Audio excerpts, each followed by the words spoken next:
Everyone knows the story of David and Goliath. I think I heard it when I was a child. Like most people, I stopped believing that story when I grew up. In the real world, things just don't work out that way. At the beginning of the 1960s, no one believed a small family car could achieve any significant results in professional motor racing. No one but one man. My father, John Kупър.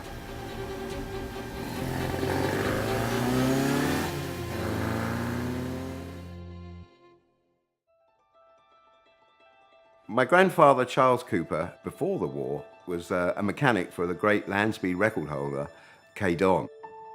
My father and his school friend, Eric Brandon, decided they wanted to get into motor racing and build a car. It was a piece of craftsmanship, perfected in a corner of the garage, while the other mechanics worked on regular cars. Into the last of the 15 laps, and John Kупър is in the lead. The car was an extraordinary success, largely due to a peculiarity that made it stand out among other racing cars. The engine was located in the back, not in the front. They produced this little car in their family garage business, just down here behind me in Hollyfield Road in Surbiton. Through the 1950s, Kupъr began to diversify away from the early motorcycle engine cars. I think my dad met John Kupъr around about 1956-57 and started to work for him. Well, in 1957, something quite magical happened really in Monaco in the Formula One race. There's a strong British contingent at the start of the Monaco Grand Prix. It's the first time that a rear-engine car raced in Formula One, and my father raced it in a Kupъr. In 1959, Jack Brabham won the Formula One World Championship, driving a rear-engine Kupъr T51. Last lap and ahead of Tony Brooks' Ferrari was Jack Brabham. He hurled his Kupъr over the line. 1959 was a milestone in John Kупър's career. On August 26th, the classic Mini was launched. Beat the drums for the fabulous twins, the Austin 7 and the Morris Mini Minor. The classic Mini was created by Alec Isigonis, Sit in it, ride in it, drive it. a British-Greek car designer who was already famous for the Morris Minor design. The little Mini was such a dear little thing and was greeted in this country as an extraordinary breath of fresh air.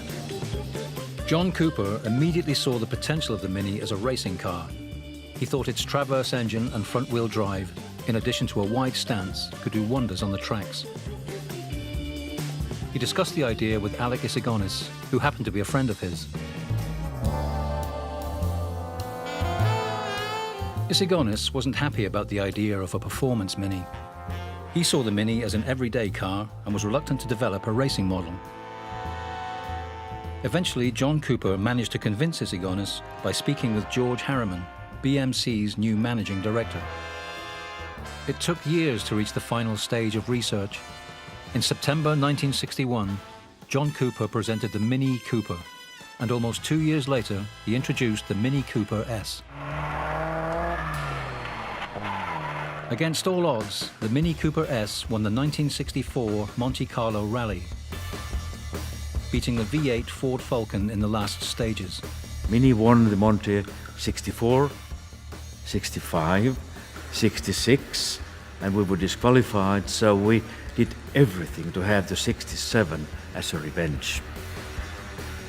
Despite the technical and mechanical improvements that affected the classic Mini, its essence remained unchanged for 40 years.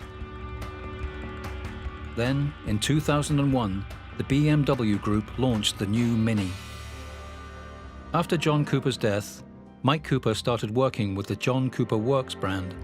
I remember when we did the exhaust on the new John Kupъr Works Mini, we went through about 20, 25 prototype exhausts before we got the exact sound we were looking for.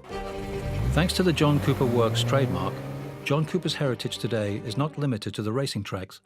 It is part of the life of every performance car lover.